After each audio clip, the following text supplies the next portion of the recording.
Bonjour Monsieur Christian Chamel, bienvenue à cette troisième édition du SINAC. Merci. Donc, vous êtes encore présent une fois de plus au SINAC. L'année dernière, vous avez été conférencier, donc forcément, vous avez eu un avis précis sur la thématique. Cette année encore, il y a une thématique générale. Quel est votre avis par rapport à cette thématique qui aborde la TNT, l'intelligence artificielle et la création de contenu une fois de plus? Non, c'est tout à fait normal que la thématique de cette année, comment je vais dire, soit graduelle, intègre les nouveaux outils. On ne peut pas parler de production audiovisuelle, de contenu sans forcément de nos jours parler de l'intelligence artificielle. L'intelligence artificielle est de nos jours, je n'ai pas envie de dire l'élément de l'heure, mais c'est un outil, comme je le disais l'année passée, parce que l'année passée, dans la thématique que nous avons abordée, toi et moi, sur le panel, on a parlé de l'intelligence artificielle en faisant comprendre que c'est un outil qui doit venir aider à la production, à la création de contenu. C'est un outil qui ne doit pas être utilisé comme une sorte de paravent et entraîner la paresse. Non, l'IA doit être au centre pour aider les créateurs de contenu à parfaire leur travail. Donc, pour moi, ce n'est que normal que l'organisation cette année ait pensé à intégrer l'IA de manière globale dans le thème principal et en le déclinant dans les différents sous-thèmes. D'ailleurs, parlant d'utilisation d'IA, vous portez aujourd'hui une entreprise, CS Communication, qui utilise ces outils-là, ces outils du numérique, cette nouvelle technologie. Au quotidien, comment est l'application, comment sont les usages? Ben, chez nous au bureau, parce qu'il faut déjà préciser que nous sommes une agence de communication digitale. C'est normal que nous soyons au fait de la technologie. L'IA, quand l'IA vient, on ne va pas se dire non, c'est pour les autres.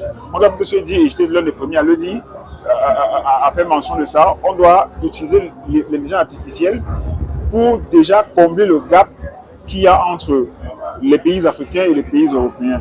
Chez nous au bureau, l'utilisation elle est quotidienne. L'IA nous permet déjà d'être beaucoup plus rapide au niveau de la création de contenu. L'IA te permet de manière globale d'avoir, si tu veux, une sorte de ligne de conduite. Mais comme je l'ai dit, tu te souviens, le panel de l'année dernière, de l'année dernière. Pour bien utiliser l'IA, il faut déjà maîtriser son domaine.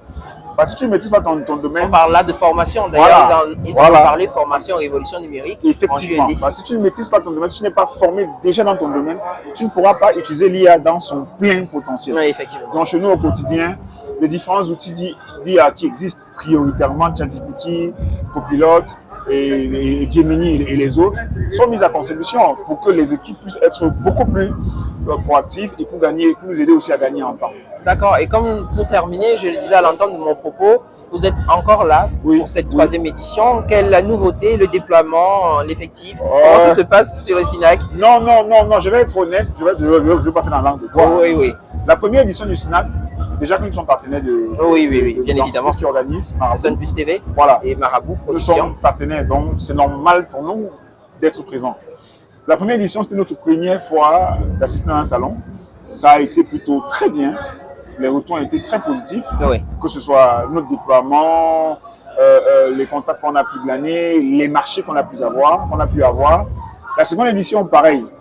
On a été nous avons été dans les panels. En même temps, le SINAC, c'est sans vous couper le marché des opportunités. Et effectivement, on n'a pas été que sur un seul panel. Et sur un des panels, on a pu avoir un autre client qui est encore là cette année. Donc, le SINAC pour nous, c'est une occasion de montrer aux yeux du monde ce que nous faisons. C'est de dire au Cameroun, en Afrique, il y a de la ressource, il y a de la très bonne ressource, malgré les contraintes. Cette année, nous sommes déployés comme nous avons pu, parce qu'il faut être honnête.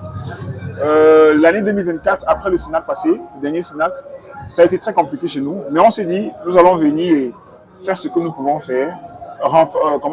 Consolider les acquis que nous avons déjà. Et vous renouer les contacts avec les personnes. Parce que là, il y a tout à l'heure, quand je faisais le tour, je suis tombé sur une autre entreprise avec qui nous avions échangé il y a quelques mois, que nous avons relancé même plusieurs mois et qui nous a dit, cette fois-ci, je pense qu'on va concrétiser. Donc, le fait de venir cette année, ça permet de revoir cette personne qui était l'année passée, de concrétiser de potentiels marchés, c'est de rencontrer de nouvelles personnes, d'échanger avec elles, et pourquoi pas, si possible, de se faire un peu d'oseille. Mais c'est surtout, c'est une occasion pour réseauter, pour apprendre, parce que les panels sont très enrichissants.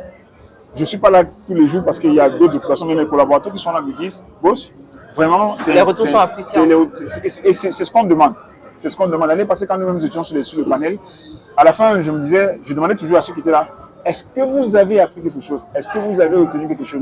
Parce que pour moi, le but n'est pas de venir parler, de venir, non. C'est d'avoir la conviction que ce qu'on a dit va servir aux autres. Donc pour moi, cette année, une édition qui est rehaussée. Vous voyez la qualité des stands. Les stands, par rapport à l'année dernière, les stands sont montés en gamme. Vous voyez les panélistes. C'est ce qu'on souhaite. On souhaite que l'année prochaine soit meilleure que cette année. Mais surtout, et ça c'est le petit hic de l'événement, que les professionnels de l'audiovisuel sortent laissent l'orgueil de côté et viennent s'asseoir pour apprendre. Cet événement est pour eux avant tout. C'est pour eux qu'on le fait. Pour le monde de l'audiovisuel. La première édition, c'est ce que je passe le temps à dire à mes confrères, à mes collègues. C'est un événement qui est pour nous. Ailleurs, pour aller au Discope Abidjan, par exemple, il faut débourser, je crois, au minimum 250, 350 $ pour avoir le pass. Ici, on vous dit c'est gratuit. On déplace des moyens, on déplace les gens de l'étranger pour venir partager leur expérience avec vous. Venez apprendre. Venez pour qu'ensemble nous puissions accueillir ces personnes qui viennent.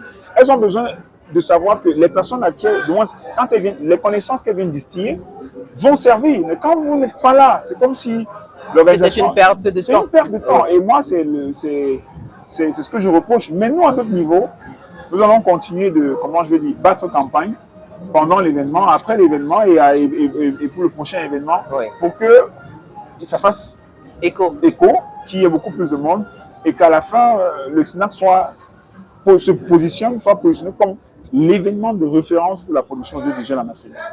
Bravo. Merci à vous. Oh, je vous remercie. Excellente suite au SINAC. Ben, écoutez.